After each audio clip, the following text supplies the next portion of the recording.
So sa video na to guys, pag-usapan naman natin itong receptacle or yung ginagamit natin sa bumbilya or lagayan ng bumbilya, no?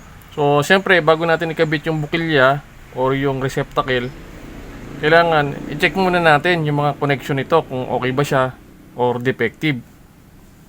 Okay? So the first thing na gagawin natin guys, bago natin siya ikabit, i-check muna natin yung dalawang terminal niya. Kailangan wala siyang shorted. Yan, kailangan hindi gagalaw yung pointer ng tester nyo. So kailangan walang shorted. Or kahit pagpalitin natin yung positive at negative, so itong bukilya guys, wala naman itong polarity. So okay lang yan kahit magkabaligtad yung positive at negative. Okay? Check natin. Ayan, gumagana yung tester, no? So ulitin lang natin, kailangan walang short or shorted yung dalawang terminal. Okay?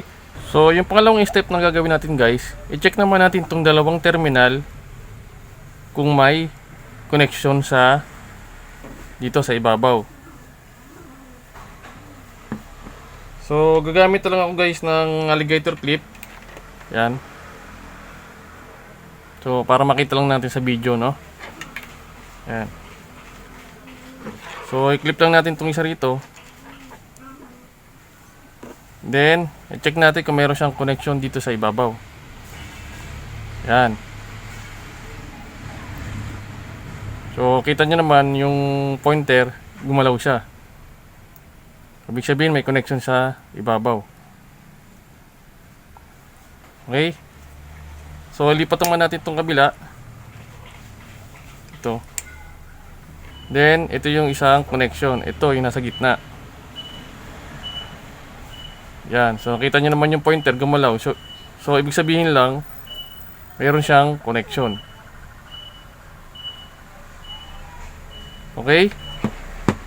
So ito guys, kailangan lang kapag ulitin ko lang, kapag tinester natin yan bago natin kabit, check natin yung mga terminal niya or yung connection kung may shorted ba. Halimbawa, dapat yan, walang shorted dyan. Dapat hindi papalo yung pointer. Kahit baliktarin natin yan, yung test probe mo.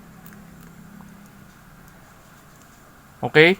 So, ito guys, yung mga nagiging common trouble nito. Minsan kasi, ito, partially burn na to.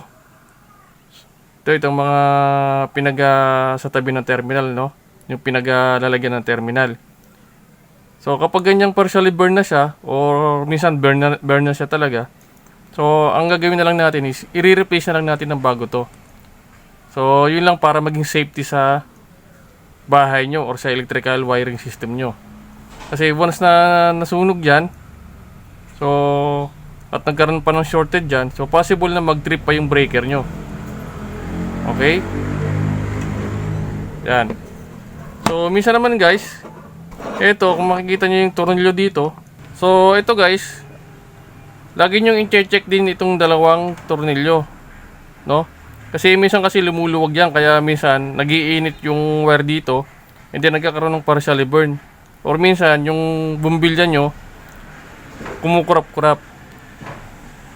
So yan yung kalimitan dahilan or kalimitang problema kapag ganun yung bumbilya nyo kumukurap-kurap. Minsan kasi may mga maluwag na rito.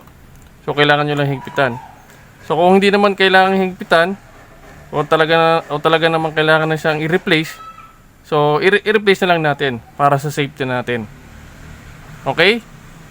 So, yun lang guys sa topic natin ngayong araw na to tungkol sa receptacle. So, sana nakatulong itong video lalong lalo na rin sa mga baguhan. Maraming salamat sa panonood.